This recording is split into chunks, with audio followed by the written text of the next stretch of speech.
Nous prenons 3 écritures. Donc vous n'oubliez pas que nous sommes sur la révélation de 7 tonnerres d'Apocalypse 10. Et c'est un enseignement que nous sommes en train de suivre, ça fait quelque temps maintenant. Et après cela, Dieu voulant, nous allons revenir sur l'ordre de l'Église, où avec la grâce de Dieu, nous allons passer dans l'établissement de l'ordre dans notre assemblée et commencer sur de nouvelles bases. Donc vous mettez ça dans la prière pour que Dieu puisse nous soutenir jusque-là. Aujourd'hui, nous prenons Matthieu chapitre 5. J'aime beaucoup cette écriture. Au verset 43 jusqu'au verset 48.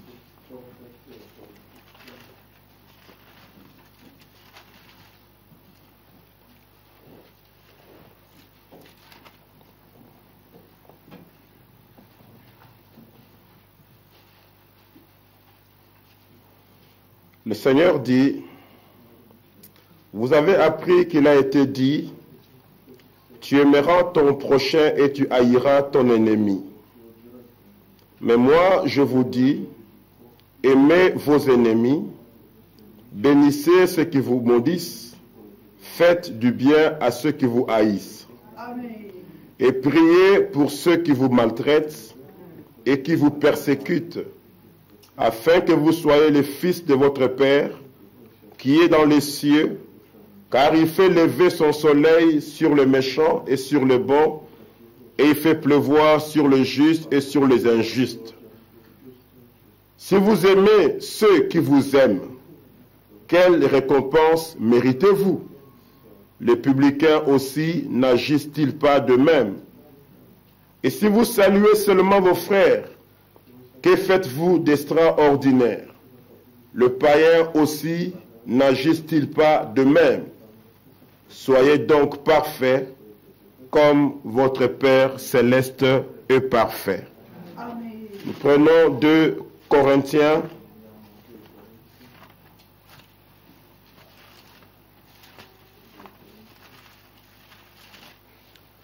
Au chapitre 3. À partir du verset 2.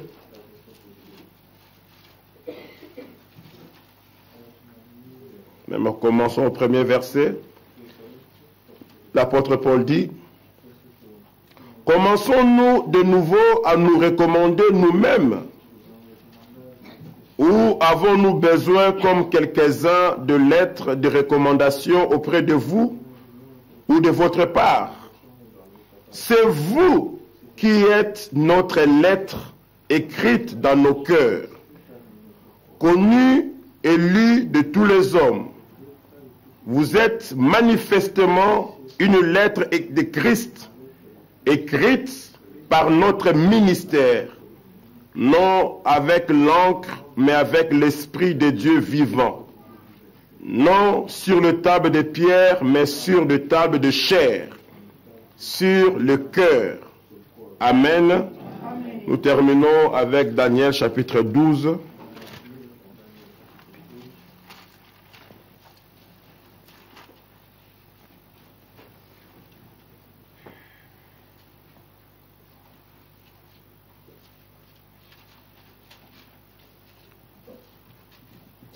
Je prends le verset 4. Toi, Daniel, tiens secrète ces paroles et scelle le livre jusqu'au temps de la fin. Plusieurs alors le liront et la connaissance augmentera. Au verset 8, j'ai entendu, mais je ne compris pas. J'ai dit, mon Seigneur, quelle sera l'issue de ces choses? Il répondit, va, Daniel, car ces choses seront tenues secrètes et scellées jusqu'au temps de la fin. Plusieurs seront purifiés, plusieurs seront blanchis et épurés. Le méchant fera le mal et aucun de méchant ne comprendra. mais ceux qui auront de l'intelligence comprendront. Amen. Et que Dieu bénisse sa parole. Vous pouvez vous asseoir.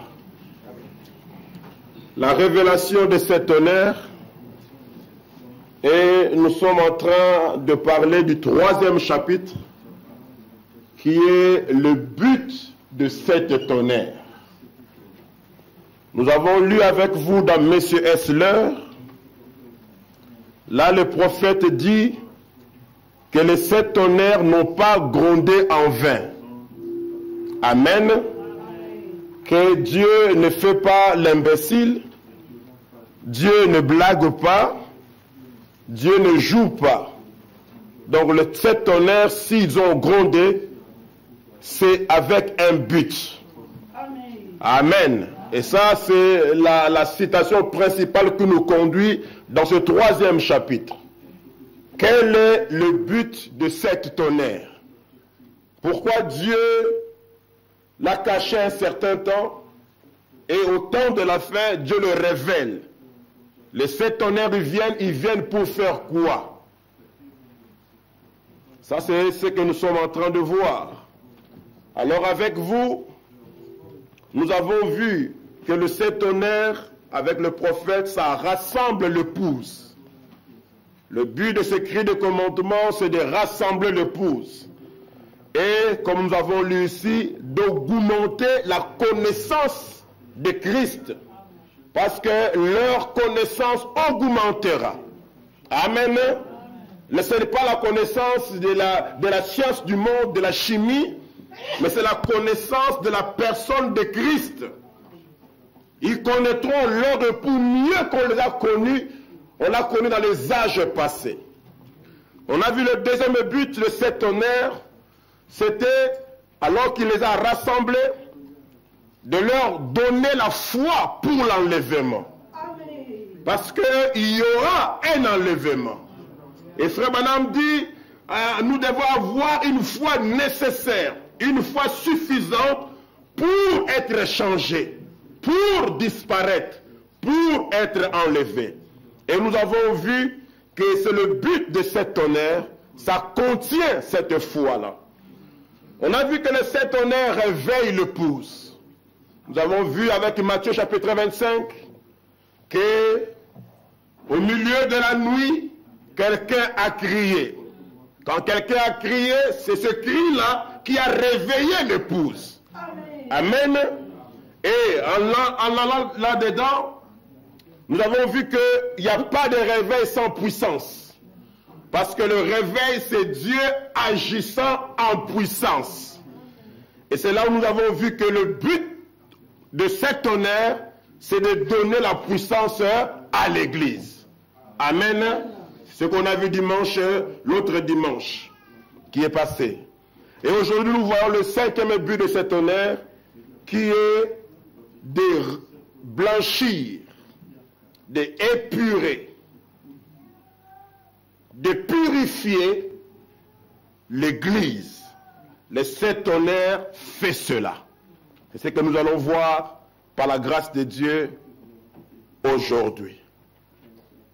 Amen. Maintenant, avant d'aller un peu en détail, laissez-moi, j'avais une citation ici, citation du jour, avant de prendre la prédication d'aujourd'hui. J'avais une pépite d'or que je voudrais partager avec vous, un peu en dehors de ceci. C'est un conseil, ça m'a fait du bien et je voulais partager ça avec vous. D'abord dans Proverbes chapitre 17, au verset 14, la Bible dit, c'est le livre de la sagesse qui parle. Commencer une querelle, c'est ouvrir une digue. Avant que la dispute s'anime, retire-toi. Amen. Commencer une querelle, c'est ouvrir un digue. Et comme je disais vendredi hier à Bruxelles, un digue, si je comprends bien, c'est, vous savez, on construit des grands bétons, des grands murs, pour empêcher l'eau de la mer de se déverser dans la ville et d'inonder la ville. Et donc, ce sont des gros bétons qui retiennent la puissance de l'eau. Et donc, l'eau vient avec un débit, une puissance, et pouf, la puissance de la digue doit être assez forte, plus ou moins supérieure ou égale à celle de l'eau pour résister à la puissance de l'eau. Ça, c'est la physique. Maintenant, il dit, si vous ouvrez cette digue-là, vous la brisez, ou si elle tombe, vous pouvez imaginer avec quelle puissance et quelle pression l'eau de la mer va entrer et envahir la ville et provoquer une inondation et des morts. Dans notre pays, ici, la Belgique, comme les Blancs sont des gens prévoyants, ils ont des prévisions de 50 ans, ils sont déjà en train de penser à renforcer la mer du Nord, parce qu'ils voient qu'avec le réchauffement climatique, la mer va dépasser son niveau et ça pourrait inonder Ostende et Bruges. Ils sont en train de penser de construire des digues pour protéger la ville. Mais la Bible nous dit ici que quand vous commencez une querelle, une dispute, vous ouvrez la digue. Et ça dit qu'il y a des démons qui vont vous envahir, qui vont envahir l'église, qui vont envahir une famille, qui vont envahir une maison. C'est l'homme le plus sage, à part Jésus-Christ et après William Branham qui parle, Salomon. Amen. Et vous devez considérer les paroles de Salomon parce que vous n'imaginez pas combien sage était Salomon. Comme je vous ai dit, les Juifs disent, Salomon parlait même avec des animaux. Salomon comprenait la sagesse des animaux. Salomon a été élevé dans la gloire, dans la puissance, dans la richesse, comme aucun homme n'a été élevé. Et Salomon est tombé très bas dans l'idolâtrie, comme aucun homme n'est tombé. Amen. Salomon connaît le haut, Salomon connaît le bas. Et quand Salomon vient, il nous parle, nous devons le considérer. Comment tu peux imaginer un homme comme Salomon? Un homme à ce niveau-là, aller adorer des idoles. Alors, ça c'est ce que Salomon dit. Maintenant, qu'est-ce que son frère dit? Dans la prédication, votre vie était digne de l'évangile. Écoutez l'homme le plus sage de l'âge. Vous croyez ça? Amen. Vous croyez que William Branham est l'homme le plus sage de cet âge ici? Hein? Donc si c'est l'homme le plus sage, nous suivons ce qu'il dit. Et si tu veux avoir la sagesse et avoir la vie, faites ce qu'il dit. Dans la prédication, j'aime beaucoup ce titre-là. Votre vie est-elle digne de l'évangile? Prêché le 30 juin 1963, 3 mois après l'ouverture de Sceaux, le prophète dit au paragraphe 147. Il dit, votre patience doit aller à peu près de cette longueur pour atteindre une longueur sans fin. C'est l'idée. Il dit, même si quelqu'un vous critique sans cesse, même si quelqu'un vous critique sans cesse, vous dites, eh bien, peu importe ce que vous dites. C'est ce que vous répondez à la personne. Et le prophète dit que cela ne vous trouble point. Quand quelqu'un vous critique, et il le fait sans cesse, il le fait à répétition, vous qui vivez une vie digne de l'évangile, que cela ne vous trouble point. Que cela ne vous fasse pas être agité. Que cela ne vous fasse pas perdre votre contrôle, à commencer à parler, à téléphoner ici. Là. Non, non, non, non, restez calme. Le chrétien reste calme. Le chrétien n'est pas ballotté. Le chrétien n'est pas agité. Les chrétiens, on le reconnaît dans la maîtrise des situations. Amen. Il reste calme. Il n'est pas agité. Il n'est pas troublé. Mais comme nous sommes des êtres humains, il peut arriver que vous soyez troublés. Amen. Comme tu n'es pas un homme de briques ou de métaux, tu es de sang et de chair, il peut arriver que tu sois secoué. Il peut arriver que tu sois troublé. Il peut arriver que cela crée en toi une certaine atmosphère, une certaine émotion. Parce que nous sommes des êtres humains nés dans la chair. Mais le prophète, sachant cela, il nous dit, si vous êtes troublés, d'abord il dit ne vous troublez pas, mais il sait que tu peux être troublé.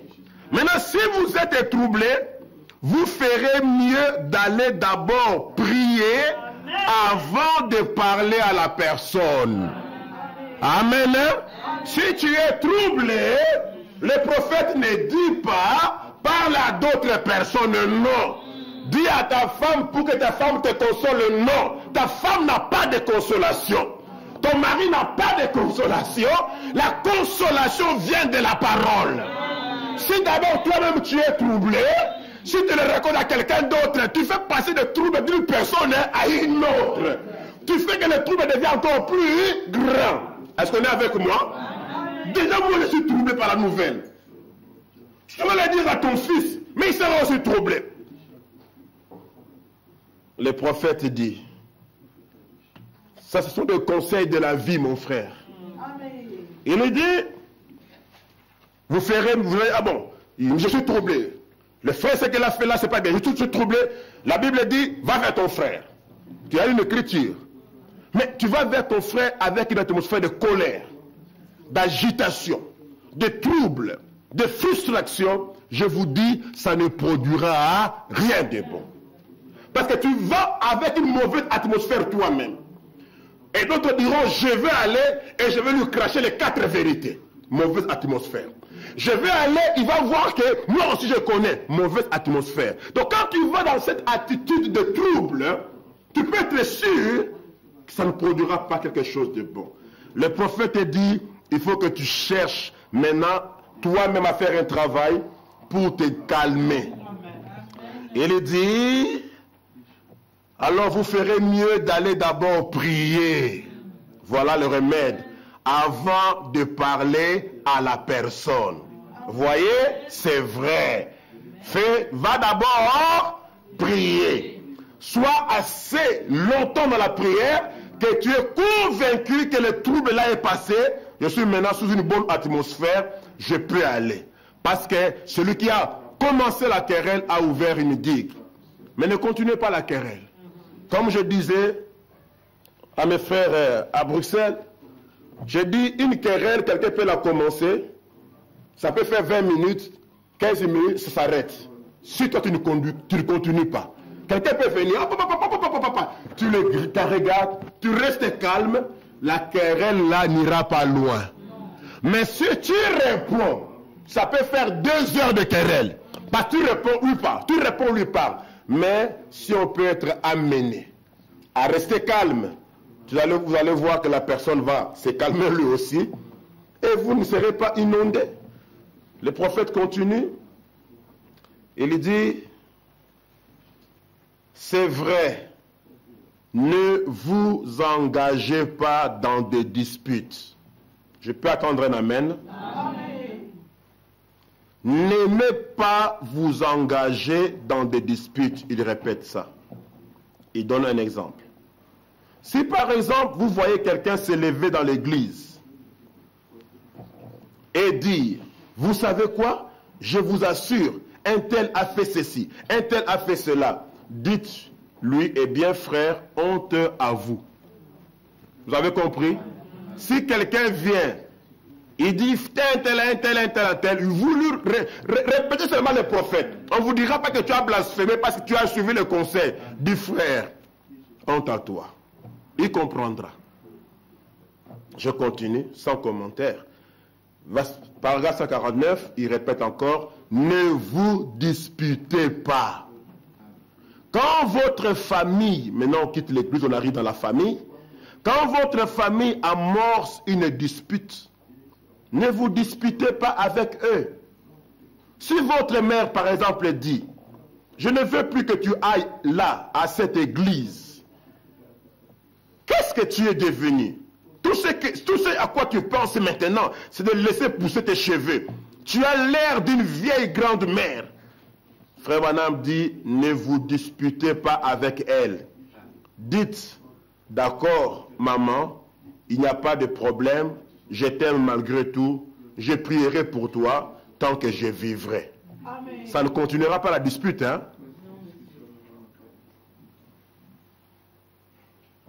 150. Eh bien, ne vous disputez pas. Vous voyez, la mauvaise humeur engendre la mauvaise humeur. Tout d'abord, vous allez attrister le Saint-Esprit. Est-ce qu'on est en train de me suivre? Plutôt de suivre les prophètes. Vous allez attrister le Saint-Esprit en ayant la mauvaise humeur. Et vous l'éloignez de vous. Et vous vous disputerez encore. Donc quelqu'un qui est de mauvaise humeur, tu peux être sûr que le Saint-Esprit s'est éloigné de toi. Parce que les mauvaises humeurs, ce sont des démons qui saisissaient notre frère Saoul. Nous avons déjà vu ça. Il dit, la mauvaise humeur engendre la mauvaise humeur, mais l'amour engendre l'amour. Soyez pleins d'amour. Jésus a dit à ceux-ci, tous connaîtront que vous êtes mes disciples si vous avez de l'amour les uns pour les autres. Amen. Voilà le fruit du Saint-Esprit, l'amour. Ne vous disputez pas avec les autres. N'ayez pas de disputes en famille. Comme je l'ai dit, l'amour engendre l'amour, la mauvaise humeur engendre la mauvaise humeur. Est-ce que votre vie est digne de l'évangile? Maintenant, avant d'aller, je vais vous rappeler ce pourquoi nous venons à l'église. Citation que vous connaissez déjà et que vous aimez. Pourquoi venons-nous à l'église? Pourquoi avons-nous cru le message?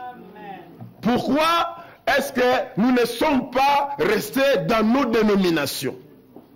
Pourquoi est-ce que nos frères font tellement de kilomètres pour venir pendant 1h30 écouter? On leur rappelle des citations d'un homme. Pourquoi?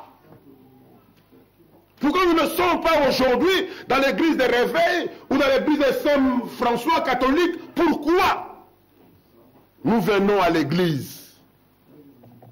Dans le paragraphe 21 de l'église et sa condition, le prophète dit, c'est comme ça que vous comparez vous-même si le but de la parole est en train d'être atteint dans votre vie. Il dit, ce matin, je désire vous parler en parabole, de telle façon que même la personne la plus irreligieuse qui se trouverait ici soit capable de comprendre.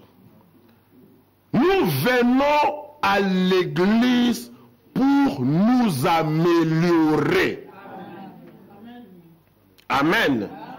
Hein, voilà pourquoi tu viens à l'église. Si tu ne viens pas dans ce but-là, tu perds le temps. Nous venons pour faire de nous-mêmes de meilleures personnes. Si nous les étions déjà, je ne pense pas que nous serons sur la terre. Dieu nous aurait déjà pris par le chemin de la mort. Mais, nous voulons être de meilleures personnes. Pas de bons. Vous comprenez? Pas de bonnes personnes. Il y a une différence entre bon et meilleur. Meilleur, c'est la perfection. Meilleur, on ne peut plus encore améliorer les meilleurs. Parce que c'est meilleur. Le mieux qu'on a pu trouver, c'est ça. Nous venons pour être des meilleurs chrétiens. De meilleurs citoyens. On est d'accord avec moi? Si tu montes dans le bus, on dit qu'il faut badger ton truc là, il faut le badger. Si tu montes dans le bus, il faut payer le train, il faut payer le train. Si tu n'as pas le billet pour payer le train, alors marche à pied. Si on dit qu'on ne jette pas de bouteilles dans la rue, c'est la loi du pays. Respectons cela. Amen. On ne peut pas rouler à plus de 130 km. Respectons cela. On ne peut pas rouler sans mettre la ceinture de sécurité. Respectons cela. Si nous faisons ces choses-là, frère, le diable commence à avoir peur de nous. Si tout le monde était des chrétiens, il n'y aurait pas de policiers. Il n'y aurait pas de contrôleur dans le train. Il n'y aurait pas déjà pour vérifier. Parce que le chrétien a la loi en lui. Il vit déjà la parole de Dieu. On n'aurait pas à soupçonner un frère ou à vérifier. Non, je vous dis, il n'y aurait même pas de diacre. Parce que les gens marcheraient tellement dans la perfection, connaissant la parole. Mais il y a des policiers qui sont là parce qu'il y a des gens qui vont toujours en dehors de l'ordre établi. Mais bon, nous sommes dans un monde du péché, donc ça doit être comme ça. Il faut qu'il y ait des policiers, des diacres, tout ça. Alors le prophète continue. Il dit, nous venons pour être de meilleurs pères. De meilleurs pères. Le meilleur père, ce n'est pas un père qui dit tout le temps oui aux enfants. Tu peux être un meilleur, les enfants te trouvent méchants, mais quand Dieu te regarde, il te trouve un meilleur père. Amen. Je vais dire une chose, frère.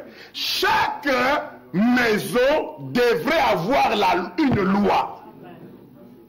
Si dans votre maison, on peut faire n'importe quoi, n'importe comment, n'importe quand, c'est de la poubelle. Chaque père de la maison, il doit dire à sa femme, ici, voilà la loi de la maison. Et la maman doit répéter cela aux enfants, voilà la loi de la maison, que papa a établie. Et si c'est la maman, la personne la plus sage de la maison, parce qu'elle a cru dans la parole, et c'est elle qui établit la loi à la maison. Et comme elle est sage, le mari reconnaîtra que ma femme, elle est sage. Il faut qu'il y ait des lois. Et dans une église comme la nôtre ici, il faut qu'il y ait des lois.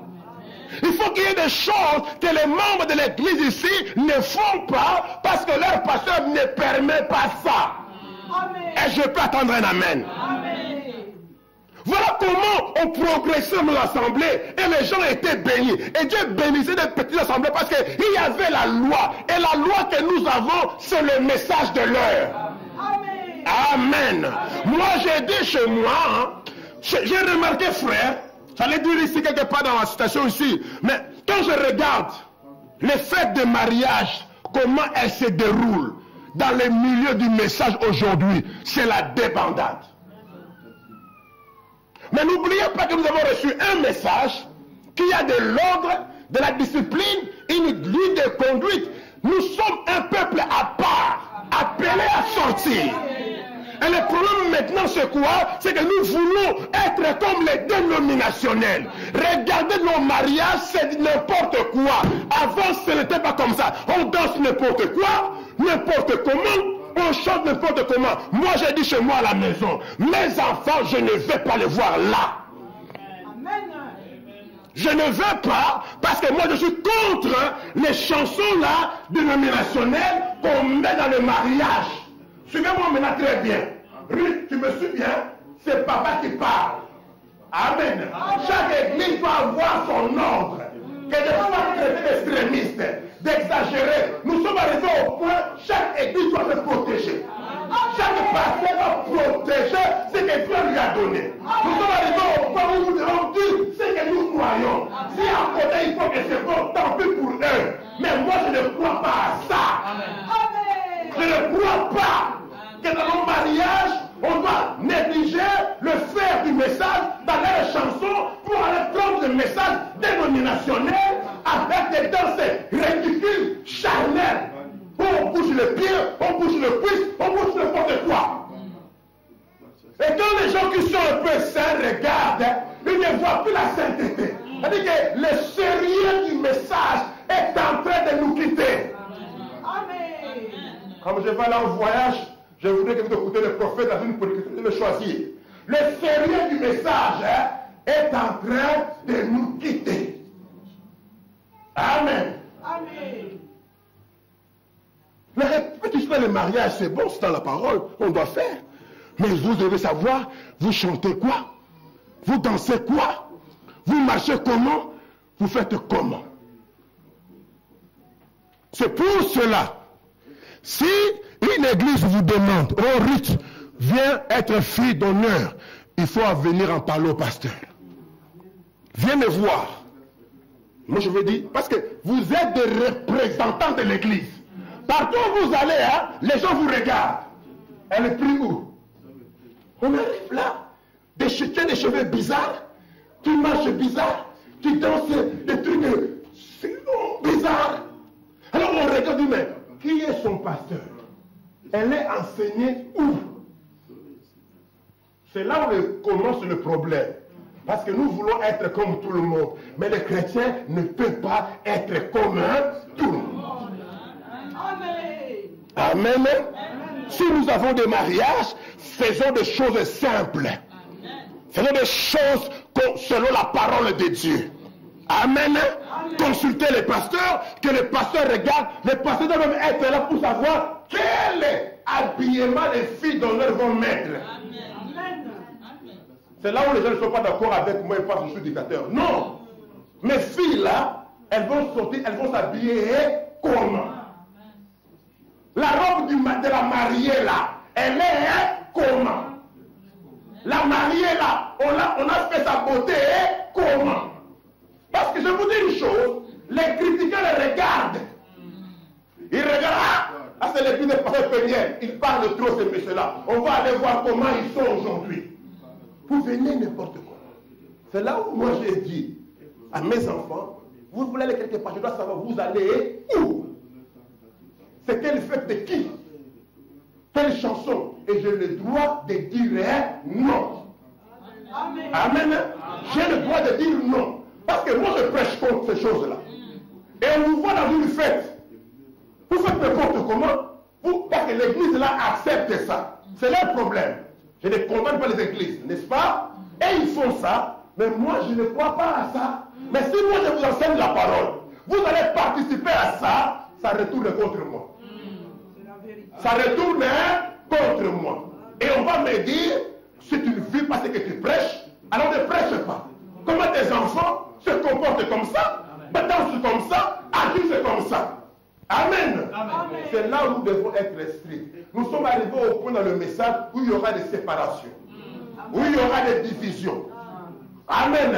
Et ce sont des prix qu'il faut payer, frère. Si nous voulons rester avec la parole et la faveur de Dieu, quand les autres vont prendre le chemin des Baal-Péor, d'autres vont rester droits avec Moïse. Amen. Les filles de Moabit et les garçons de Moabit étaient différents des garçons d'Israël. Ça a toujours été différent. Ils chantent ce qu'ils veulent chanter. Vous chantez les messages de chanter sous l'inspiration de Malachie 4. Est-ce que je peux attendre un amen?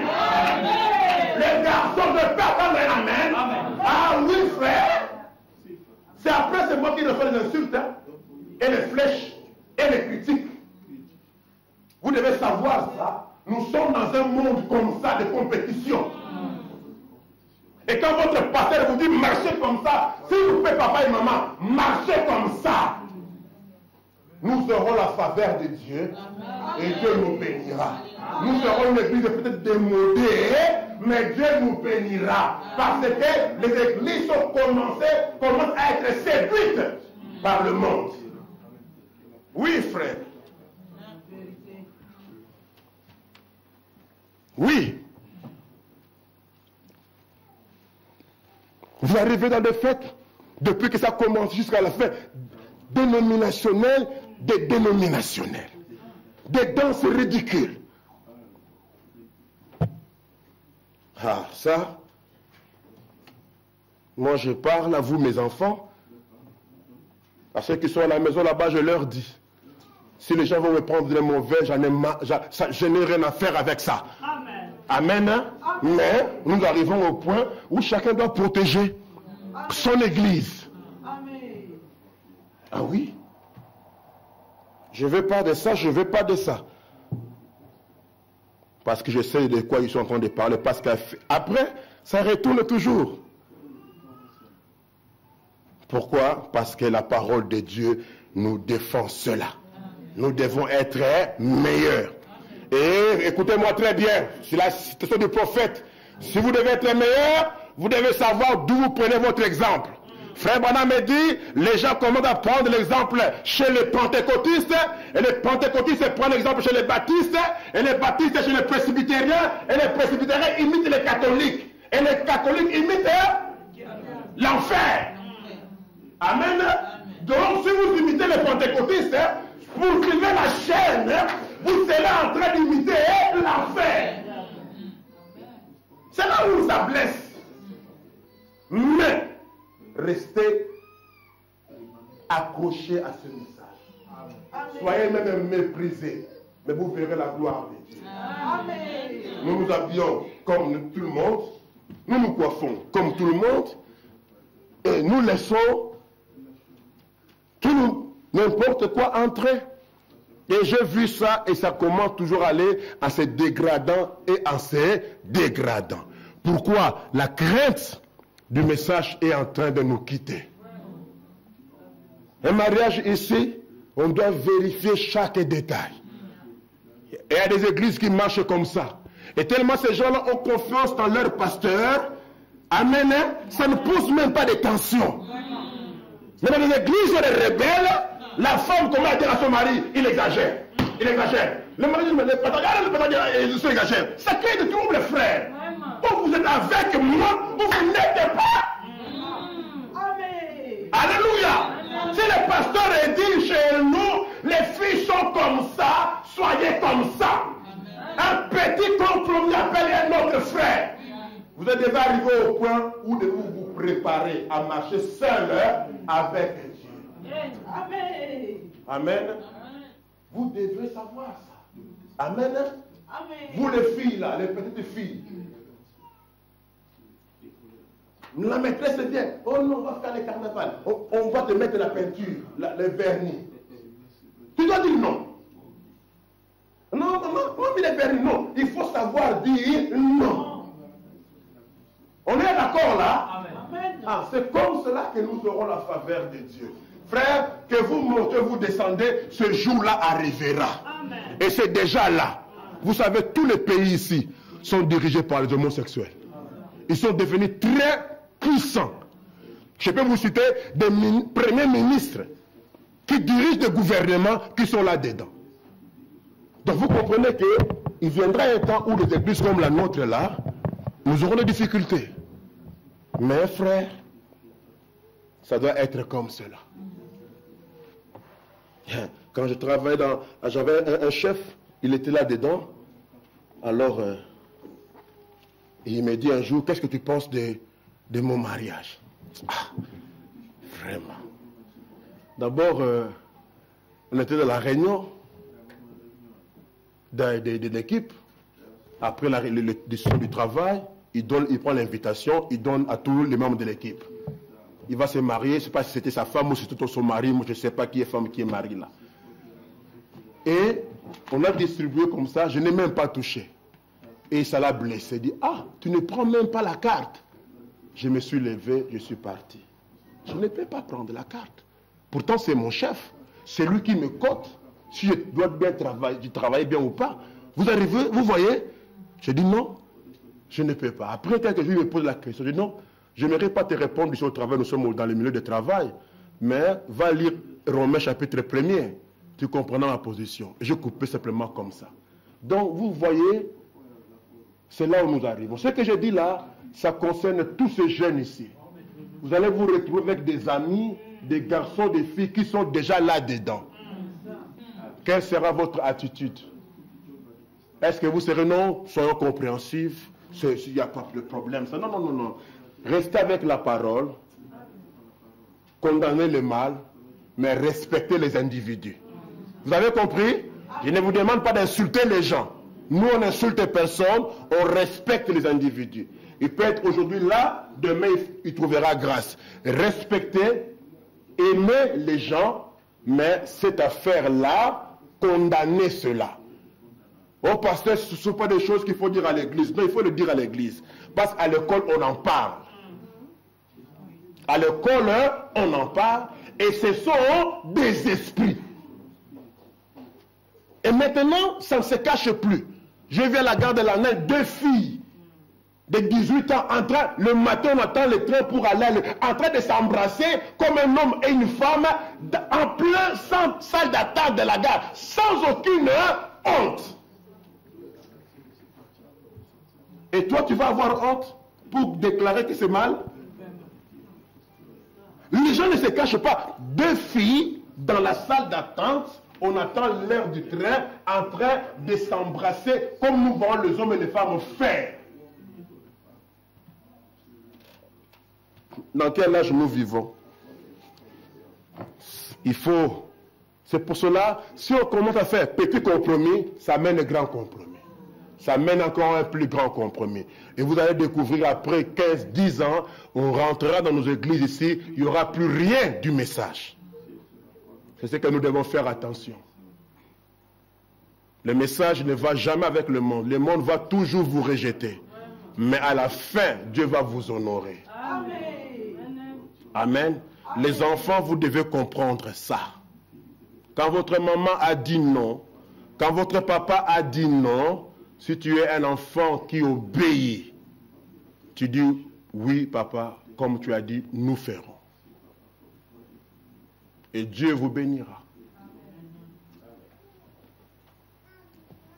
Avançons. Nous venons pour être meilleurs. C'est pour cela que nous sommes là. Et dans la seconde venue de Christ, le prophète dit au paragraphe 54, il est plus tard que nous le pensons. Nous ne venons pas à l'église pour occuper un banc. Nous ne venons pas à l'église pour entendre un bon serment, ni pour entendre une bonne musique. Toutes ces choses ont leur place. Mais ce que nous ferions de mieux en venant à l'église, c'est de nous examiner vis-à-vis de Dieu, concernant le salut de nos âmes, car le jour de la rédemption est proche. Amen. Vous devez vous attendre à être mal compris par des gens. Vous devez vous attendre à être insulté et critiqué parce que vous aurez pris la position de ne pas laisser le monde s'infiltrer au milieu de vous. Amen. Et je dois m'attendre à ça. Quand je dis que mes enfants n'iront pas à tel endroit, mes enfants ne feront pas ça, je dois m'attendre à recevoir des coups en direct. Et je me prépare pour ça. Amen. S'il n'y a pas de loi, ça ne sert à rien. Tu comprends, Rebecca? Il faut qu'il y ait des lois. Il faut qu'il y ait des principes. Si vous ne voulez pas respecter les lois, je préférerais qu'on reste 5 ici qui respectent. Que nous soyons 100 ou n'importe qui fait comme il veut. Ça n'intéresse personne. Le temps là de chercher à être une multitude passée. C'est le temps de chercher la faveur de Dieu. S'il faut marcher seul, vous devriez marcher seul. Pour que vous ayez la faveur de Dieu. Je vois que même en nous-mêmes, petit à petit, des compromis entrent. On laisse passer. Avant, on était très dur vis-à-vis de ça. Maintenant, à cause de la pression de la vie, de la pression de l'église, de la pression des enfants, de la pression des parents, on commence à chercher. Non. Retourne à ton premier amour. Amen. Nous voulons, si on doit nous appeler des extrémistes, soyons extrémistes. J'aime l'extrémiste de loin, plus qu'être quelqu'un qui permet n'importe quoi. Que Dieu puisse nous aider. Il y aura qui comprendront, il y aura qui ne comprendront pas. Même parmi tes propres enfants, il y aura qui ne comprendront pas. Mais ils doivent savoir que ce n'est pas eux qui gèrent. Oh, c'est un dictateur. C'est comme ça. Quelqu'un doit être dictateur quelque part. Vous comprenez? C'est quand les gens n'aiment pas, les gens qui n'aiment pas l'ordre, c'est eux qui disent dictateur. Une femme qui veut faire n'importe quoi à la maison, quand le mari dit pas ça, le mari devient dictateur. Parce que la femme veut la liberté. Et les enfants qui veulent faire n'importe quoi à la maison, quand la maman dit non, elle devient méchante. Et les pasteurs qui veulent faire comme elle leur ressemble, bon, quand le prophète dit non, le prophète devient extrémiste. Amen. Quel est le but de cette tonnerre? Nous avons lu dans la parole, il est dit que plusieurs seront blanchis, plusieurs seront épurés, plusieurs seront purifiés. Amen. Donc le but de ce mystère, quand cela sera révélé, alléluia, pas seulement que la connaissance augmentera, mais on devra voir les sept tonnerres dans la vie des gens, la vie de tous les jours. Si cela n'est pas là-dedans, c'est que vous n'avez pas reçu les sept tonnerres. La parole est une puissance qui vient pour purifier. Alléluia. Je veux dire, c'est la voie pourvue par Dieu aujourd'hui. Comment amener l'église à la perfection?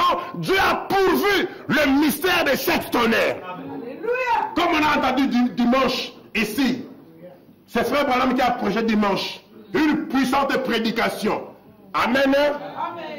la voie pourvue par Dieu pour aujourd'hui. Et il disait là-dedans que Naaman était venu avec une peau impure, avec une peau malade. Naaman avait la lèpre, et la lèpre, ça a toujours été le type du péché. Et un péché tellement abominable que les gens dans Israël, on devait les placer dans un camp de lépreux. Parce que c'est une maladie fortement contagieuse. Ça vous mange la chair. Et Naaman a vu cette maladie-là. Peut-être comme il était général, il a fait beaucoup de grandes choses pour la Syrie. Il avait toujours la faveur de son roi. Mais dans la maison de Naaman, il y avait une fille.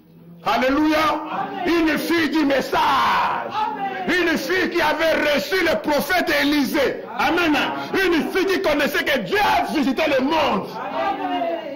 Et il dit à sa maîtresse, à sa patronne, pendant que peut-être elle repassait les habits de Naaman, ou peut-être qu'elle était en train de faire la vaisselle, peut-être qu'elle a entendu sa patronne en train de se soucier, de parler peut-être avec la femme d'un colonel. Ah, les gens se moquent de mon mari, il est devenu lépreux.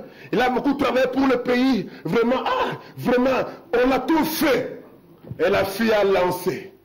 Il dit, madame, si mon maître Naaman était chez nous, alléluia, était chez nous.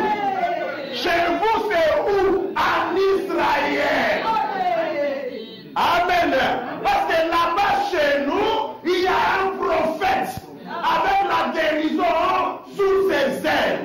Et Naaman sera guéri de sa lèpre. Alléluia. Elle n'a pas eu honte de dire que je vis en Syrie, mais ce n'est pas chez moi. Elle n'a pas eu honte de dire que chez moi, il y a un prophète. Alléluia. Et ça, on me dit peut-être que Élisée n'avait jamais guéri un lépreux.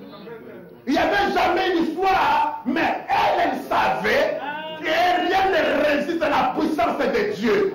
J'ai laissé un prophète. On a un message avec un prophète. Amenez-le chez nous. Parce que chez nous, il y a une voie pourvue par Dieu pour guérir les lépreux. Il y a une voie pourvue par Dieu pour traiter les problèmes du péché. Et Naaman est arrivé. Quand Naaman est arrivé, il avait une voie pour lui-même aussi. La manière dont les choses doivent être faites. Quand il arrive, le prophète ne s'est même pas déplacé. Amen. Le prophète ne l'a même pas vu. Il n'a même pas vu le visage du prophète. Il envoie un pasteur, le pasteur Géasi. Il dit, pasteur Géasi va dire à l'église lépreuse là. Alléluia. Si elle veut la purification, si elle veut être blanchie, si elle veut être épurée, ainsi parle pas l'Éternel, ainsi parle Élisée, ainsi parle Jéhovah. Et Géasi était collaborateur d'Élisée. Géasi est Éphésiens 4. William Branham, mes frères, vous ne le voyez pas dans Éphésiens 4. Il est au-dessus. Il n'est pas le prophète d'Éphésiens 4. L'Église a établi les apôtres et les prophètes. Non, lui il n'est pas ça. Lui il est au-dessus de cela. Dans l'hiérarchie divine. Alléluia. Dans le ciel, il y a d'abord le Dieu. Après Dieu, même les anges, il y a des catégories. Les séraphins sont comme les chérubins. Les chérubins sont comme les anges. Et les quatre êtres vivants sont aussi différents. Il y a l'hiérarchie au ciel. Et quand Dieu a voulu établir son trône sur la terre, il dit à Moïse, regarde et descends sur la terre et bâtis-moi, alléluia, un temple comme le modèle que tu as vu au ciel. Je vais habiter avec les hommes. Amen. Et je n'habite pas dans n'importe quelle maison. Je vais exactement la même maison comme celle que j'occupe ici au ciel. C'est pas un homme qui a des moyens, frère. Alléluia. Une ici à Chicago, il a construit sa maison qu'il aime. S'il veut aller dans la table au Congo, il dit allez au Congo, construisez-moi une maison de même modèle que j'ai à Chicago. Alors sur la terre, Dieu a établi aussi une hiérarchie. D'abord Dieu. Après Dieu, c'est le prophète de votre âge. Amen. Amen. Amen. Comprenez que le prophète de votre âge ne vous dira pas tout ce que Dieu lui a dit. Mais s'il ne vous dit pas que Dieu m'a dit ça, tout ce que lui dit, croyez ça. Amen. Ne lui demandez pas c'est écrit où. Amen. Amen. Si nous, frères, mes enfants ici, voilà ce qui a fait de nous des croyants du message. Les anciens qui nous ont prêchés nous ont amenés à ce point la Sainte Lévie. À croire que, amen, c'est le frère Branham qui l'a dit. Comprendre ou pas comprendre, c'est comme ça. Et nous avons eu des succès dans tous les domaines de la vie. Parce qu'on avait la foi dans la parole du prophète. Les erreurs, on en a fait et vous en ferez. Mais même pour les erreurs, Dieu a prouvé une fois. Il a tout prévu. Il est la bouche autorisée. Il est les yeux autorisés. Il est, alléluia, il est le costume de Dieu. Ses yeux à lui ont été autorisés à voir des choses que vos yeux ne peuvent pas voir.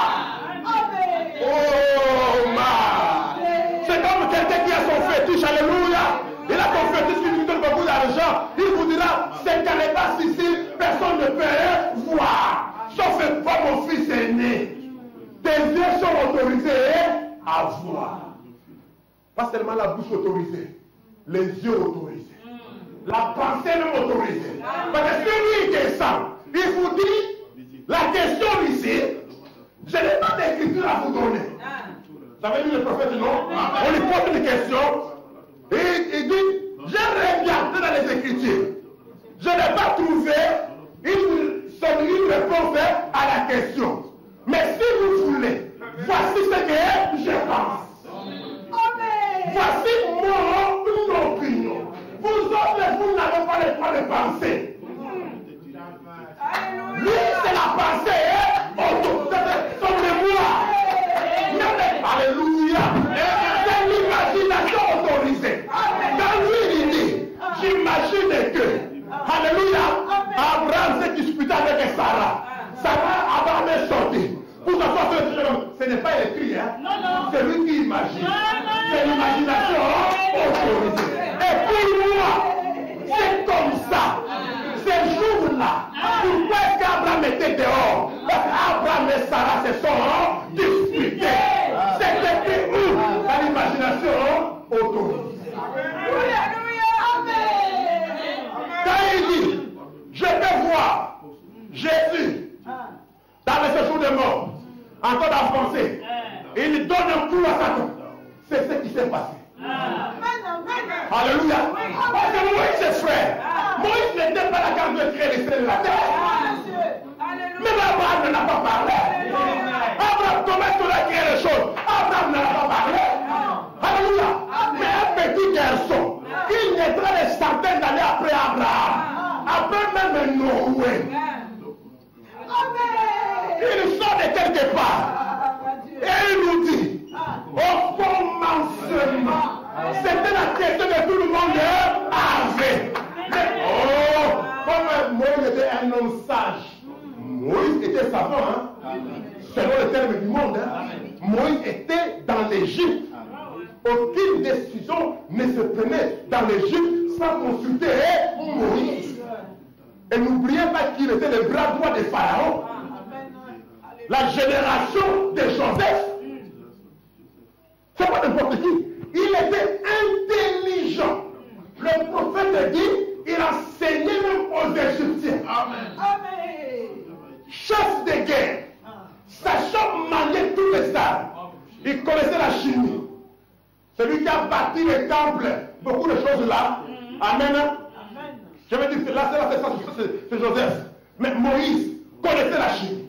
Il connaissait la physique. Il connaissait ces choses-là. Amen.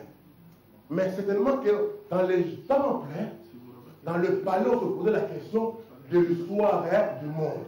C'est les hommes intelligents qui se posent des questions. Amen. Vous voyez, les gens qui ne sont pas intelligents, quand ils ne comprennent pas, indirectement, c'est la sorcellerie. Ça, c'est les caractéristiques des Africains. Regardez comment nous sommes étonnés de la tunnel sous la Manche. Tu arrives là. Vous voulez dire quoi? Que le train est entré en dessous de la mer. Ça sort comme ça et ça ne va pas sortir comme ça. Quelle est l'imagination qui peut imaginer ça? Quand nous, les Africains, on arrive là, on commence déjà à prier. On dit que ça va descendre. Ça, ce n'est pas normal. Mais le blanc, lui, il ne se tourne pas. Il étudie les lois de la nature. Il sait qu'on peut faire ça. Et Moïse dit, au commencement, c'est Dieu qui a créé le ciel et la terre. Il a créé ça comment? Il s'est mis et il a prononcé la parole. Amen. Et la pensée autorisée est venue. Il dit, moi je vais vous amener avant les commencements. Alléluia. Oui. Ne le comparez à personne. Sa parole, ne soyez pas scandalisés, c'est ainsi dit le Seigneur. Parce qu'il est le porte-parole du gouvernement céleste. Alléluia. Et je vous dis les enfants, au nom du Seigneur, attachez-vous à ça. Vous aurez du succès dans tout ce que vous entreprendrez. C'est ça le secret, Salem. Sarah, c'est ça le secret. J'ai un témoignage à donner à propos de Sarah. Elle m'a téléphoné et dit, pasteur, elle est en première année à l'université. Elle a téléphoné là, elle pleurait. Elle dit, je pense que je ne m'en sortirai pas. Il y a beaucoup de cours. Et j'ai beaucoup d'examens, j'étudie, ça n'arrive pas à entrer. Et je pense que ça n'ira pas. J'ai dit non, Dieu est capable. On va prier pour que tu réussisses. Si tu crois et que tu pries, Dieu fera quelque chose. Je lui ai dit, bon, comme tu as beaucoup d'examens, je sais que venir à l'église, ça vous prend déjà 5 heures du temps, peut toute la journée, et tu ne pourrais pas rester un peu à la maison, en train d'étudier, attendant que les examens terminent et tu viennes à l'église pour que tu récupères. Il dit, non, pasteur. Il dit, pour moi, venir à l'église, c'est très important que tout. Je viendrai à l'église. Je ne devais pas sacrifier l'église pour étudier la chimie. Mais il y a des gens qui habitent à côté ici. Ils vont sacrifier l'église pour rester étudier. Elle a dit, je viendrai. Il dit, elle m'a coupé la parole. Non, pour l'église, on n'enlève rien. Et j'ai prié pour elle. J'ai continué à prier. Quand je suis là-bas, allé à l'Équateur, j'ai prié pour elle. Elle a réussi à tous les examens. Elle a réussi à tous les examens. Dieu est capable, mes frères. Donnez à Dieu la première place. Et tu auras du succès dans tout ce que tu entreprendras. Voilà pourquoi j'insiste avec les enfants. Avant d'ouvrir le cours pour étudier, commence à prier. Théophane, commence par la prière.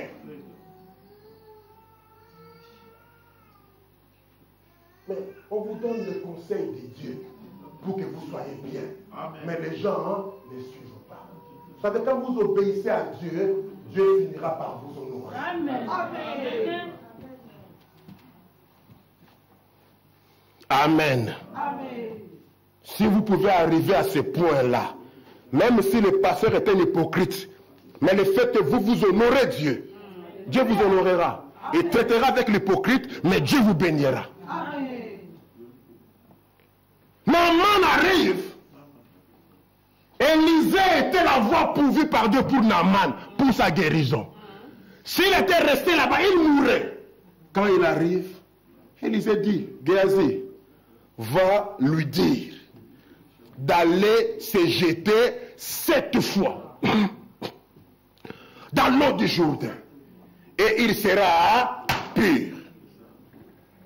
Amen. 7, c'est la perfection. Amen. Amen. 7, c'est le parfait. 7, c'est la pureté. Le chiffre est 7. Alors, Géasi, en tant que prophète, à ce moment-là, fidèle, alléluia, il est venu. Il dit, ainsi parle frère Branham. Amen. Si tu veux la perfection, va dans le message. Là où Jésus est baptisé. Là où Jésus se trouve. Ça, c'est le Jourdain, c'est là où Jésus sera baptisé. Va dans le message et plonge-toi 7 fois. Prends tous les 7 sauts. Prends tous les 7 tonnerres. Alléluia. Et tu seras pur. C'était la voie pourvue par Dieu. Alors la question que nous posons, quelle est la voie pourvue par Dieu pour nous aujourd'hui? Pour que nous puissions atteindre notre perfection. Amen. Les 7 tonnerres. C'est la voie de Dieu. Nous sommes en train de commencer à comprendre que les 7 tonnerres, ce n'est rien d'autre que le message. Les choses restaient en suspens. Amen. Là où les églises commençaient à dévier, le prophète vient pour nous rétablir dans la véritable expiation, la véritable adoration. Amen. Mais nous avons lu ici, l'apôtre Paul dit, vous êtes des épîtres que nous avons écrits. Amen. Ça veut dire que quand on voyait Tite, la vie qu'il menait était l'écriture de l'apôtre Paul. Amen. Et l'apôtre Paul devait reconnaître son écriture dans la vie des gens. Vous comprenez? C'est le frère Emmanuel qui est là. Il écrit une lettre. Papa, il doit connaître son écriture. Si on ramène la lettre là, on dit, mes frères, toi tu avais écrit. C'est-à-dire que quand il regarde, oui, je le connais, ça c'est mon écriture. Chacun doit reconnaître son écriture.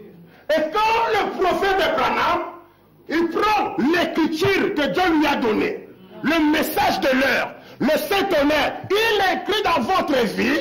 Amen. Pas seulement que lui doit reconnaître, mais les autres qui connaissent son écriture. Ils savent comment il écrit ses P, comment il écrit ses H. Quand ils vont regarder, alléluia, au frère tel, ils doivent reconnaître. Ça c'est l'écriture du message du temps de la fin. Toi tu ne serais pas branhamiste, c'est par hasard.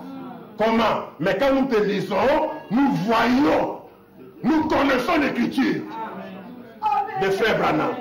Mais le problème c'est que celui qui a écrit, et vous dites que non, vous portez son écriture, il ne se reconnaît plus. On regarde la vie des gens à l'église. Quand je regarde la vie des croyants du message aujourd'hui, je connais un peu l'écriture de frère Branham. Quand je regarde, je me rends compte que où on a effacé, quelqu'un d'autre a écrit quelque chose. Tout celui qui connaît l'écriture de frère Branham, s'il regarde dans nos églises aujourd'hui, 80% ne portent plus cette écriture-là. Amen. Amen. Pourtant, l'écriture de frère Branham, c'est son message. Et c'est son message, c'est l'écrit de commandement. L'écrit de commandement, amen, c'est Apocalypse 10 et à 7. C'est le message de l'heure. C'est le 3e époux. C'est le 7e sceau. C'est la purification. C'est la parole parfaite. Oh, c'est la pierre des fêtes. Amen. Amen. Ce n'est pas non, je crois au tonnerre, je crois au tonnerre. Ça, c'est le blabla. Amen. Il faut que ta vie montre aux gens que tu crois au 7 tonnerres. Ce n'est pas le temps de parler, frère. On n'a pas écrit ça. Non, on a écrit sur le cœur de chair. Il faut que les gens qui nous regardent, comme je lis ici dans votre vie, étaient dignes de l'évangile. Si tu es dans les disputes, dans le querelle, ce n'est pas l'écriture de frère Branham. Ce n'est pas l'écriture de frère Branham. Et tu es une femme qui réclame toujours ses droits. Un homme qui se bat pour défendre. On a dit ceci de moi. Tu suis les petits détails ridicules. Tu n'es pas au point où tu peux mourir. Gardez tes préceptes de la parole. Tout en aimant les autres. Vous chamaillant, vous disputant. Ce n'est pas l'écriture de frère Branham. Amen. Tu peux dire que tu crois au tonnerre, mais tu ne fais pas peur au diable. Apocalypse chapitre 4. prêché le 8 janvier 1961, au paragraphe 106, le prophète dit, il parle des enfants d'Israël qui ont dit, oh Moïse, toi parle, que Dieu ne parle plus. Les gens veulent aujourd'hui que Dieu puisse le parler. Non, frère, je priais pour que Dieu me parle.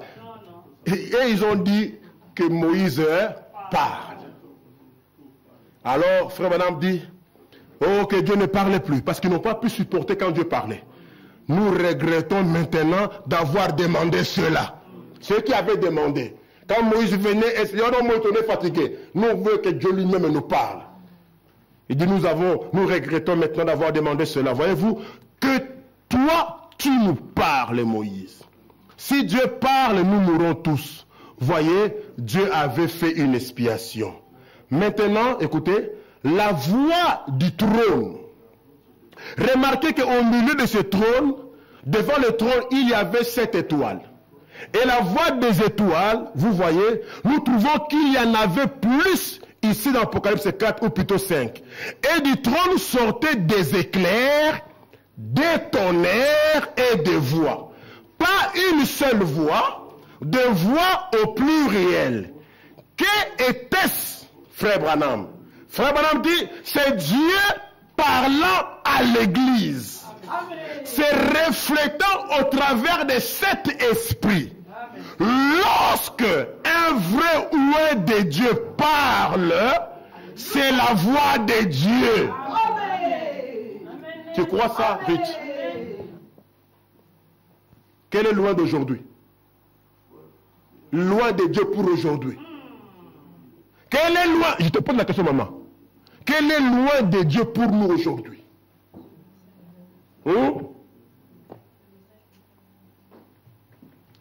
C'est pas seulement c'est le message, c'est un homme. Amen. Il est loin de Dieu pour nous aujourd'hui. Et je ne blasphème pas. Parce que frère Branham me dit que Moïse était le Messie pour son jour. Amen. William Branham est le Messie pour aujourd'hui. Dieu l'a mis à part. Et il ne s'arrête même pas là. Il dit que Moïse était Dieu pour ces gens-là. Alléluia. Et pourquoi j'insiste comme ça? Il faut que mes enfants ici comprennent quand on leur dit, Frère Branham a dit. Amen. C'est là l'équivalent de Dieu a dit. Tout le monde ici a peur de Dieu. Tout le monde ici, j'aime le fait pour que Dieu lui parle dans les songes. Mais Dieu a parlé. Les gens cherchent, Dieu me parle dans les songes, mais ils ont les postures dans les mains, ils ne lisent pas ça. Dieu ne changera pas son programme à cause de vous. Oh, écoutez-moi bien. Tu peux avoir un songe, et ce n'est pas Dieu qui t'a parlé. Amen. Mais dans la brochure, tu es sûr et certain que Dieu t'a parlé. Il dit, ça ne trompera pas. Tu peux avoir des colonnes de feu apparaître ici à l'église et faire des photos. Ça peut être une illusion. Un effet de projection de la lampe ici. Et de fausses colonnes de feu. Donc je préférerais celle que la photo ici a pris que tout ce qui apparaît dans l'église. Parce que ça, alléluia, nos caméras ne captent pas la psychologie. Ça a été prouvé par le fédéral, par les FBI. Ah, j'ai les citations là-bas. George Leslie est venu. Il a répété, qui est William Branham? On a dit, je me suis levé, je dis, c'est moi. Il a regardé. Il dit, monsieur, tu pourras mourir. Et on pourra t'oublier. Mais ça, aussi longtemps qu'il y aura une civilisation chrétienne, elle restera.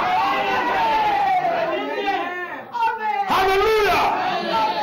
Oh frère, Branham me dit, le seul être surnaturel, jamais photographié. Amen. Ce n'est pas raison qu'on le voit sur les ponts de Pétrolier.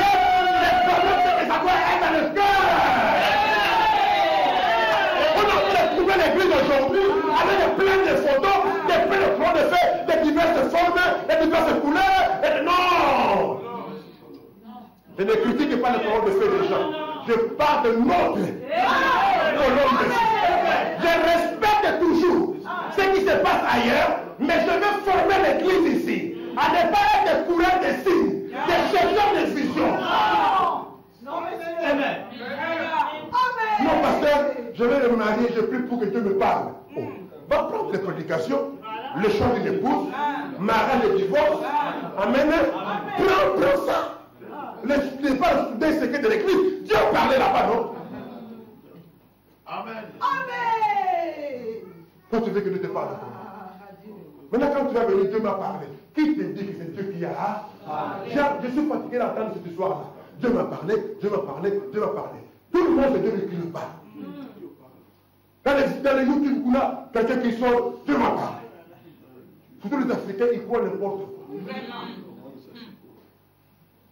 Nous devons avoir un peu, changer un peu. Les blancs, les mauvais, les choses, hein, mais ils ont aussi des choses quand même bien. Amen. Ils examinent tout. Amen. Frère, le frère Abraham est mon frère. Un vidéo, c'est pas dans son pays, c'était même la France, le journal de France qui a annoncé ça. Une femme est venue chez un monsieur. Il dit non, je suis ta femme, j'étais mort il y a 4 ans. Je suis ressuscité et pour revenir au mariage. Oh! Ça passe les informations. Ça dit, ça secoue tous les Cameroun. 4 ans. Et puis on regarde la femme, elle ressemble à celle qui était morte. Et le mari a confirmé aussi. On dit, comment tu as fait pour venir? Il dit, non, je me suis échappé. Je me suis échappé de la région de la mort et tout ça, et je suis venu. On m'avait envoyé vendre les mangues à minuit. Et quand j'étais distrait, je me suis échappé et je suis rentré. Et les gens croient.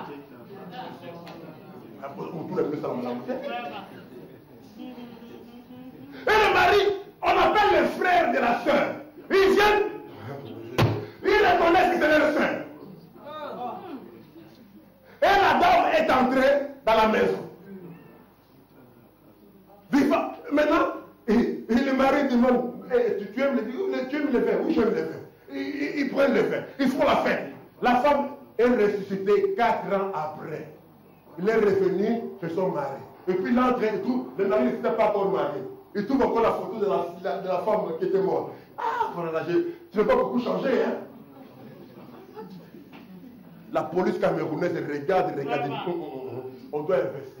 Ils sont entrés dans le cimetière où on avait enterré la femme. Ils ont déterré, ils ont ouvert, les os sont là. Bon, ça c'est les os des qui. Les maris confirment que c'est sa femme. Les frères du mari confirment que non, c'est notre soeur. Bon, maintenant, et puis ils vivent ensemble. La police investigue. Il faut pas que non, la femme là, elle habitait la terre du quartier. Son vrai nom c'est ceci. Et il s'appelle qu'elle est comme ça. Et puis quand là, mis devant les faits, elle avoue. Dit non, ce n'est pas moi. Moi j'ai vu les garçons passer, j'étais tombé amoureux de lui, et amoureuse de lui, et je me demandais comment je peux faire pour qu'elle puisse m'accepter, et j'ai eu l'idée de fabriquer l'histoire. Et tous les gens ont cru, les quartiers en évidence, tous les Cameroun nous sont des partis. Quelle audace! C'est parce que le noir, lui, croit, lui, tout. Il croit tout. Il ne réfléchit pas, il n'examine pas, il ne fait pas les détails. Il croit tout dans le gros plan. Vraiment.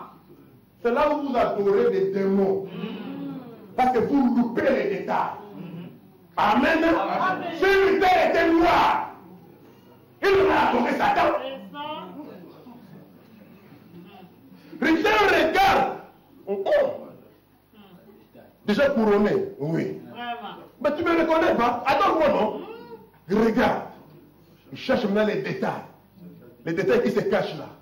L'écriture passe maintenant. Il regardait ça avec les écritures.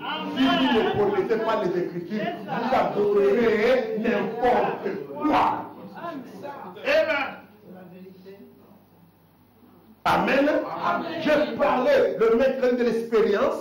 Je vous ai dit toute expérience en dehors de la théorie, elle est fausse. Amen. Amen. Si frère Alain qui est électricien vient ici, il dit que mon frère, on peut prendre les productifs et les productifs, croyez-moi, dans 3 jours il y aura le courant. Frère, c'est faux. Amen. Parce que la théorie dit les positifs et les productifs ne donnent pas le courant.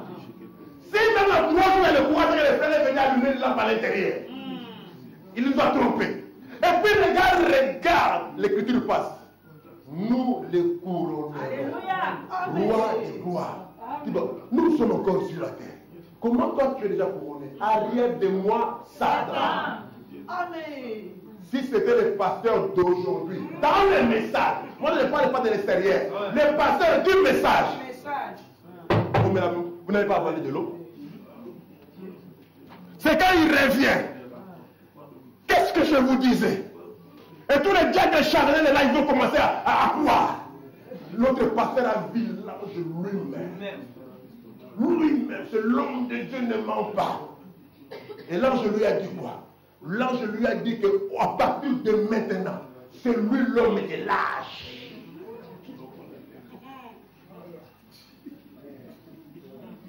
Et l'ange lui a dit que nous devons tous vendre nos maisons, nous devons donner l'argent, parce que, et puis les gens font ça.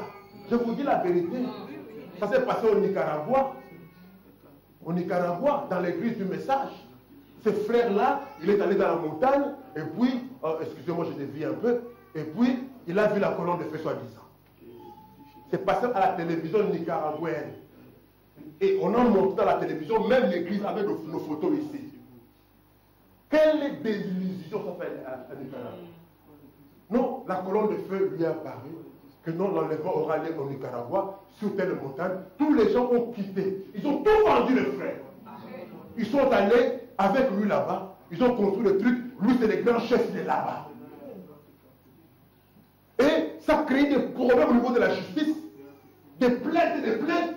Les journalistes sont venus. Ils ont photographié l'assemblée comme ça, avec les photos. Pour montrer que nous sommes des faux. Pourquoi? Parce que des gens ridicules qui ne réfléchissent pas. Comment une colonne de feu peut venir dire quelque chose de différent? Tu comprends ça, Cassandra? Si le pasteur vient lui faire et dit, ma fille, fais ça, fais ça, fais ça. Pasteur, si tu vois que c'est mal que ça cloche, demande la citation. Amen. Tu n'es pas obligé, amen, de me suivre comme de non, non, non, non, non, non. Pasteur, ça, tu ne nous as jamais acheté comme ça. Parce que tu as découvert. Oh non, non, toi seulement, c'est l'homme de Dieu qui a parlé. On n'est pas dans les dénominations. L'homme de Dieu, l'homme de Dieu, l'homme de Dieu. Tout le monde est seulement l'homme de Dieu. Motonanzambe. Et puis ils aiment ça. Quand il dit ça, Motonanzambe, tout le monde tremble. Mais si c'est l'homme de Dieu, il doit vous apporter la parole. Amen. Écoutez maintenant, nous revenons ici. Nous sommes en train de voir le tonnerre comment ça purifie. Il dit, sont très clairs, lorsque un vrai oint de Dieu parle, c'est la voix de Dieu. Amen. Maman, tu peux dire amen? Lorsque un vrai oint de Dieu parle, c'est la voix de Dieu. Rejetez cela. C'est ôter les chandeliers. Et quand vous ôtez les chandeliers, vous êtes dans le noir. Voyez-vous? Des voix. La voix de cet âge de l'église. Les voix parlant avec des tonnerres et des éclairs qui sont des révélations du Fils de l'homme. Amen. Yes. Amen. Amen. Un de ces jours, disait Jésus, vous désirerez voir un des jours du Fils de l'homme. Yes, parce qu'il est écrit des éclairs, non? Amen. C'est au pluriel. Amen. Laissez-moi vous dire qu'il y a beaucoup de jours du Fils de l'homme. Parce qu'il a dit un des jours du Fils de l'homme. Il dit, vous désirerez, autre prophétie, vous désirerez voir un de ces jours. Ça, nous sommes dans le Nouveau Testament. Alléluia. Dans le Nouveau Testament, a parlé aux Samaritains, a parlé à Philippe, a parlé à Simon et tout, et puis il dit un de ces jours. C'est-à-dire que les jours viennent où vous désirerez voir un des jours du Fils de l'homme. Dans Genèse 18, c'était un jour du Fils de l'homme. Amen. Amen. Quand il est venu sur la terre, chez les Samaritains, un jour du Fils de l'homme. Amen. Mais il dit il y aura un autre jour que vous désirerez voir. Amen. Il parlait de ce jour-ci. Amen. Amen. Amen. Parce que depuis Jésus, jusqu'à aujourd'hui, il n'y a plus eu un autre jour du Fils de l'homme. Vous avez trouvé ça où? Billy Paul n'a pas. L'apôtre Paul n'a pas trouvé le nom. Amen. Tous les messagers des 6 âges de l'Église n'ont jamais tourné, même pas imité. On a vu ça aujourd'hui. Maintenant, on nous dit ici que des trônes là sortent des tonnerres et des éclairs. C'est ainsi qu'ils sont. Et des éclairs. C'est ainsi qu'ils sont de nos jours. Eh bien, nous ne croyons pas. Les gens ici, quand je saute un peu ce paragraphe-là, où Frère Branham dit, les gens ne croient plus qu'on devait parler de l'enfer à la chair. Et Frère Branham dit, nous avons besoin des hommes et des dieux, Amen. Des hommes qui ne cacheront pas la vérité. Amen. Amen. Bon, tout le monde ne peut pas être prédicateur. Amen. Mais vous avez une voix.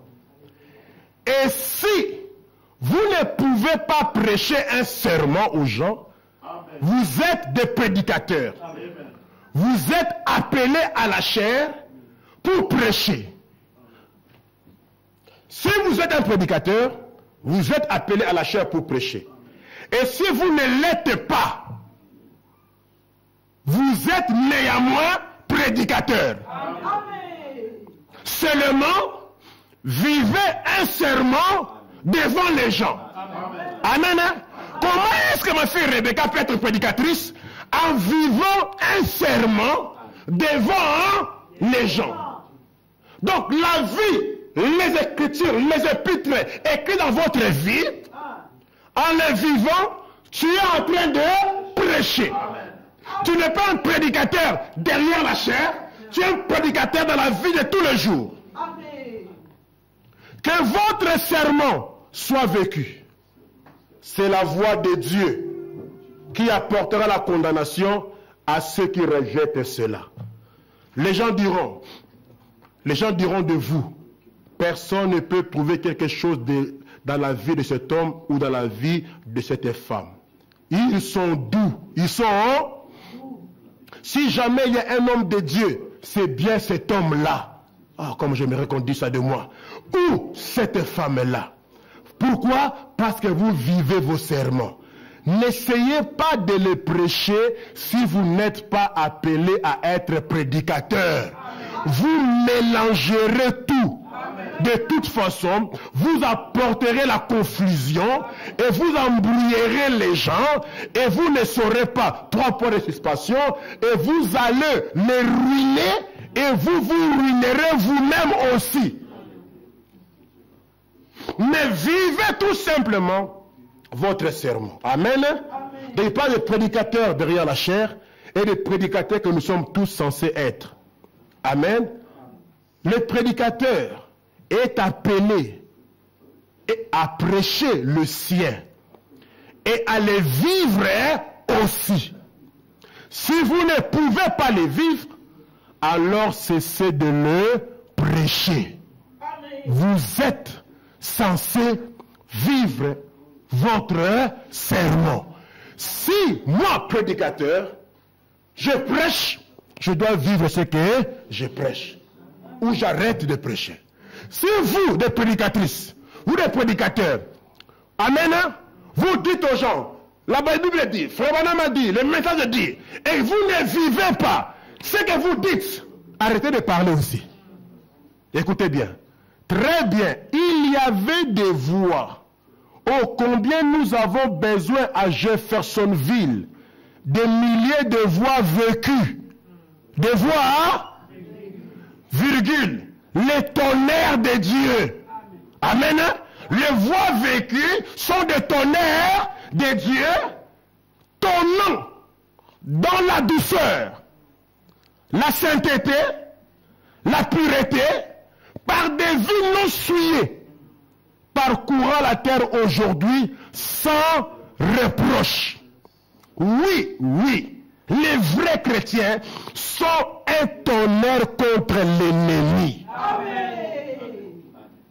Des vrais chrétiens, alléluia, qui ont reçu la voix de Dieu dans les derniers jours, sont devenus eux-mêmes des tonnerres contre l'ennemi. Pourquoi? Ils sont les pitres. Ils sont le message de William Branham. Et le message de William Branham, c'est les 7 tonnerres. Amen. Et quand William Branham vous prêche son message, c'est les empreintes des tonnerres dans votre vie.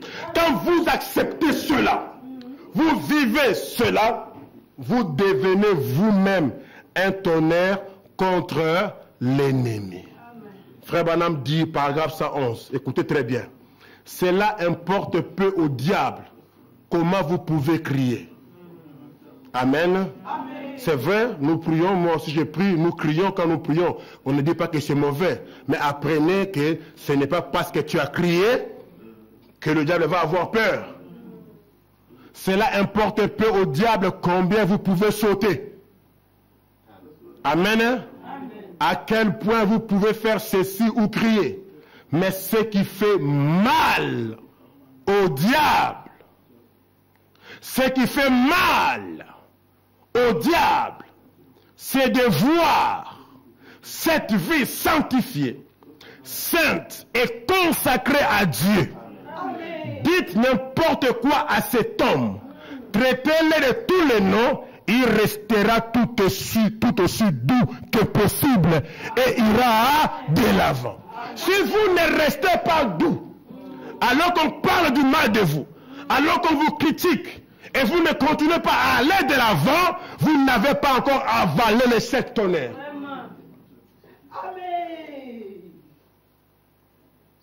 Oh là là, cette vie-là, ça repousse le diable. C'est cela, le tonnerre qui ébranle le diable. Vous dites, oh, si je prêchais comme Billy Graham, ou comme Oral Robert, ou quelqu'un d'autre, un grand prédicateur influent, Frère Branham dit, oh non, parfois le diable s'en moque, tout simplement. Il n'y accorde pas plus d'attention qu'il ne ferait pour la bagatelle. Prenez toute la théologie que vous voulez et toute la formation du séminaire, le diable se tiendra là simplement en train et s'en moquera.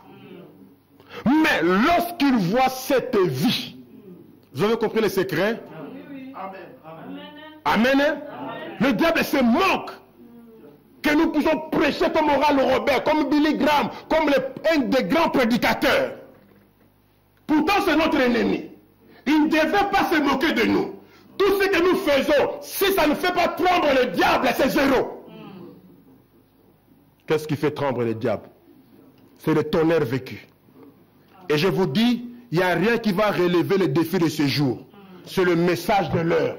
La seule chose que le diable a peur, qui donne la victoire et le succès, c'est le message de l'heure, pas quand ça reste dans le brochure, mais quand ça devient dans des hommes. Amen. Écoutez-moi bien. Aussi vrai que les démons sont inefficaces, quand ils ne sont pas dans l'homme, le message de Dieu restera inefficace quand ce n'est pas dans les hommes. Parce que les démons sont des esprits et le message est aussi esprit. Le message a sa puissance. Mais pour que les hommes qui nous entourent voient la puissance du message, il faut que ça entre en vous, non? Amen. Est-ce que je me fais comprendre? Amen. Pour que vos voisins reconnaissent qu'on a reçu un message puissant, il faut que vous la vivez.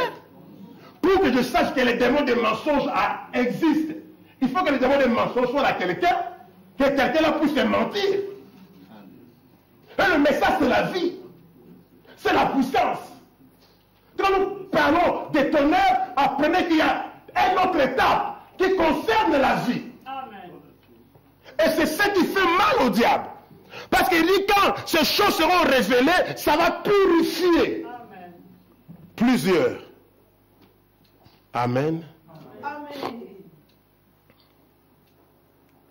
Regardez les disciples en ce jour-là, devant cet enfant maniaque qui avait l'épilepsie. Il disait, démon, sors de lui, démon, sors de lui, démon, sors de lui. Les démons se tenaient là, disaient, eh bien, ce n'est pas ce que vous faites, plutôt là, ça fait la honte à vous-même. Maintenant, vous voyez que vous êtes en train de vous faire, Jésus vous a dit, il vous a commissionné de me chasser, personne parmi vous n'y arrive. Il s'est moqué de, n'est-ce pas? Mes frères, lorsqu'ils ont vu Jésus venir, quelqu'un marchant calmement, oui, oh là là, il n'avait même pas prononcé une seule parole du tout. Ces démons étaient déjà effrayés à l'instant même. Ils savaient qu'ils devaient quitter car une vie était venue. Pas seulement un serment, mais une vie. Il a dit, sors de lui. La chose était faite calmement. Sans doute, il savait ce qu'il faisait. Voilà pourquoi le prophète priait calmement. Il chassait les démons calmement. Parce que ce n'est pas une affaire de crier. C'est une affaire que le tonnerre soit en vous. Dans Christ, identifié dans tous les âges. Il dit, et le plus grand jalon pour les bandits de l'âge. Dans l'âge, il y a des bandits, hein. Les bandits de l'âge dans le monde où nous vivons aujourd'hui, c'est une fausse lumière à cette heure que nous vivons, qui cherche à nous ramener à une espèce de credo. Alors que nous sommes des épîtres vivantes. Autrement dit, nous sommes des épîtres qui vivent, qui sont écrites et qui vivent maintenant la parole de Dieu telle qu'il l'a promise pour cette heure. Amen. Je répète, les épîtres vivantes qui vivent maintenant la parole de Dieu telle que Dieu a promise pour cette heure. La parole manifestée, les épîtres écrites qui sont vivantes, c'est ce que les apôtres étaient. Parole 82, le prophète dit, la véritable église née de nouveau dans cette heure-ci, elle est la parole vivante de Dieu. C'est la parole pour cet âge. Vous avez compris ça? C'est-à-dire que toi et moi, nous sommes devenus la parole pour cet âge. La parole rendue manifeste. Amen. C'est pour cela qu'on dit, alléluia, ne vous maquillez pas, c'est la parole de l'âge, non? Amen. Quand on voit une sœur qui ne se maquille pas, elle est en train de rendre vivante la parole de son âge. Donc remarquez toutes les paroles que vous avez entendues dans le message, c'est vous qui devez rendre cela manifeste. C'est à ce moment-là que vous devenez la parole pour l'âge. C'est à ce moment-là que vous commencez à vaincre Satan. Amen. Mais si nous oublions ce que le prophète nous dit, c'est que nous avons cru des années. Nous regardons la télévision depuis 6 heures du matin jusqu'à 23 heures. Nous sommes là devant la télévision, devant les GSM, devant tout ça, toutes ces distractions. Frères, vous ne serez jamais la parole vivante. C'est ça le problème que nous avons aujourd'hui. On est dans un grand piège. Vous pouvez recevoir 50 messages WhatsApp dans la journée. C'est trop. Des vidéos, des films, des photos. C'est-à-dire, on vous noie. Et dans la plupart, 80% de ça, ce sont des bêtises. Des choses qui ne vous édifient pas. Vous m'envoyez le discours de Mobutu, j'ai fait quoi avec ça? Moi, j'ai des sérieux problèmes. Vous envoyez le discours de Mobutu en train de manger. Est-ce que ça fait quoi? Ce sont des choses qui sont dépassées. Envoyez-nous les choses d'aujourd'hui. Amen. Je vais terminer ici. Exposé de cet âge de l'Église. Retenez que le tonnerre qui gronde dans la douceur, dans la sainteté, dans la vie, c'est la voix de Dieu pour nous aujourd'hui. la voix dans le sens, la voix des voice. Oui, Frère Branham dit, dans Exposé, c'est de l'Église, paragraphe 339, il dit maintenant, c'est l'âge de l'Église de la Odyssée, plutôt page 339. C'est terminé, maintenant je vais parler. Oh oui, je suis ici au milieu de l'Église. L'Amen, c'est Christ qui parle, l'Amen de Dieu, les fidèles, les véritables, et va se révéler. Et ça sera par mon prophète. Apocalypse 10, 7 dit, me conjure de la voix du septième ange. Il lit ça, il dit, il envoie un prophète après bientôt 2000 ans. Il envoie quelqu'un qui est si loin des organisations, de l'instruction et du monde religieux, tout comme jadis Jean-Baptiste et Élie. Il n'écoutera que Dieu et il aura le ainsi dit le Seigneur. Il parlera de la part de Dieu, écoutez, il sera le porte-parole de Dieu. Amen. Comme l'affirme Malachie chapitre 4. Il sera le porte-parole de Dieu. Il ramènera le cœur des enfants au Père. Il ramènera les élus du dernier jour. Et ils entendront un prophète confirmé apporter l'exacte vérité, comme faisait Paul. Il rétablira la vérité telle qu'elle avait. Et les élus, écoutez bien, et les élus qui seront avec lui en ce jour-là seront ceux qui manifesteront réellement le Seigneur et qui seront son corps. Et ils seront aussi sa voix. Et ils accompliront aussi ses œuvres. Quand les méthodistes ont failli, Dieu a suscité d'autres. Et cela a continué au fil des années. Jusqu'à ces derniers jours, où il y a de nouveau un peuple dans le pays qui, guidé par son messager, ce peuple-là est la dernière voix de Dieu pour le dernier âge. Amen. Et pourtant la dernière voix de Dieu, c'est le 7 tonnerres. Amen. La dernière, c'est le chiffre 7. La voix, c'est le tonnerre. Amen. Ce peuple qui sera avec ce message-là, dans les derniers jours, sera la voix, la dernière voix pour le dernier âge. Amen. Amen. Oui, messieurs, l'Église aujourd'hui, telle que nous la voyons, n'est plus la porte-parole de Dieu. Elle est son propre porte-parole. Alors aussi Dieu se retourne contre elle. Il la confondra au moyen du prophète et de l'épouse. Car la voix de Dieu sera dans l'épouse. Amen. La dernière voix pour le dernier âge. Amen. Et le chapitre de l'Apocalypse, livre des symboles, nous a montré que les 7 tonnerres, c'est la dernière voix de Dieu. Pour cet âge ici, Dieu ne parlera plus. C'est ce que nous sommes amenés, les épîtres vivantes. Et le message de ce jour, l'écriture du message, c'est les 7 tonnerres. Et Dieu veut que nous soyons des 7 tonnerres, des tonnerres dans notre vie. Dans la douceur, dans la sainteté. Amen. Il dit, c'est certain, car il est dit dans le dernier chapitre d'Apocalypse 17, l'esprit et l'épouse disent, viens. Paragraphe, page 340. Oh, il a crié à ce dernier âge.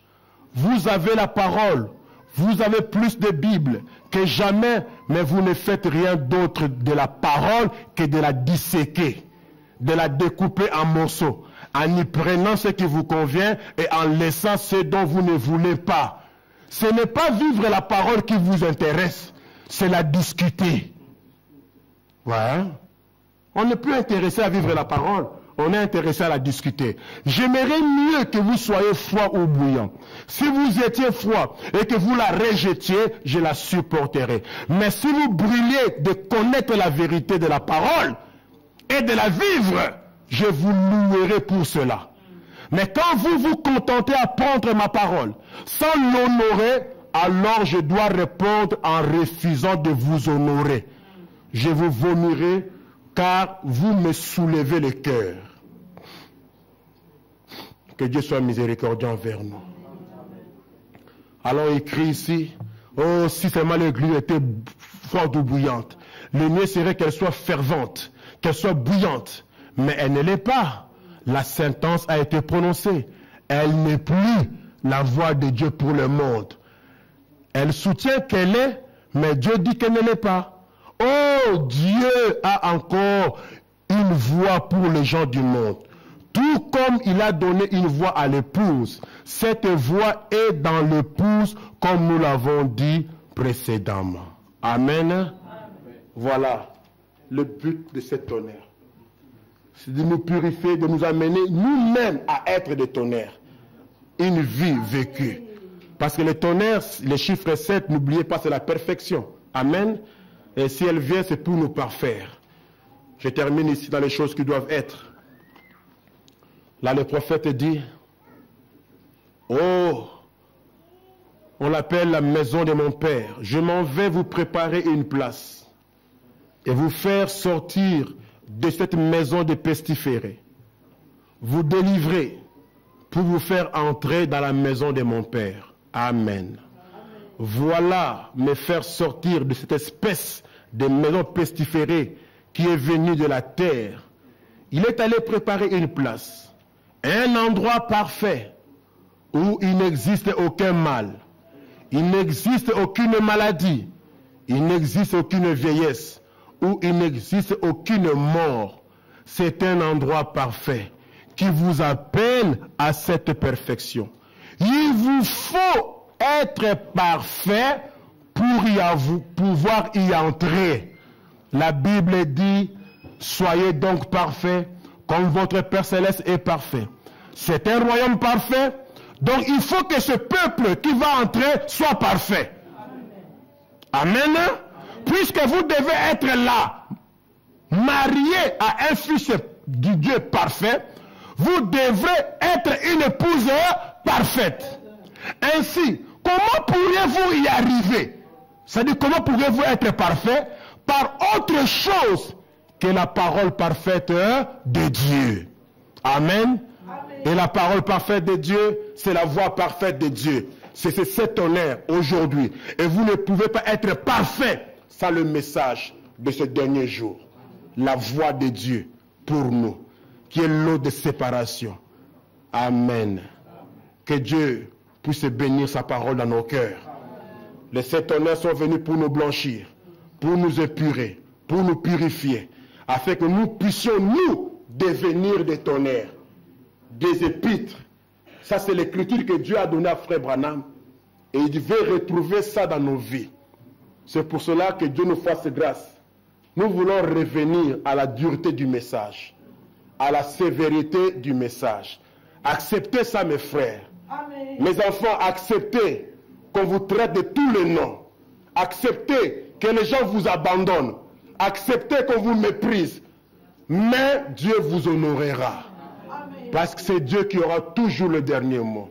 Nous voulons être une église où les gens craignent le message, où les gens craignent la parole. Nous ne voulons pas faire comme les autres. Je m'opposerai toujours à cela.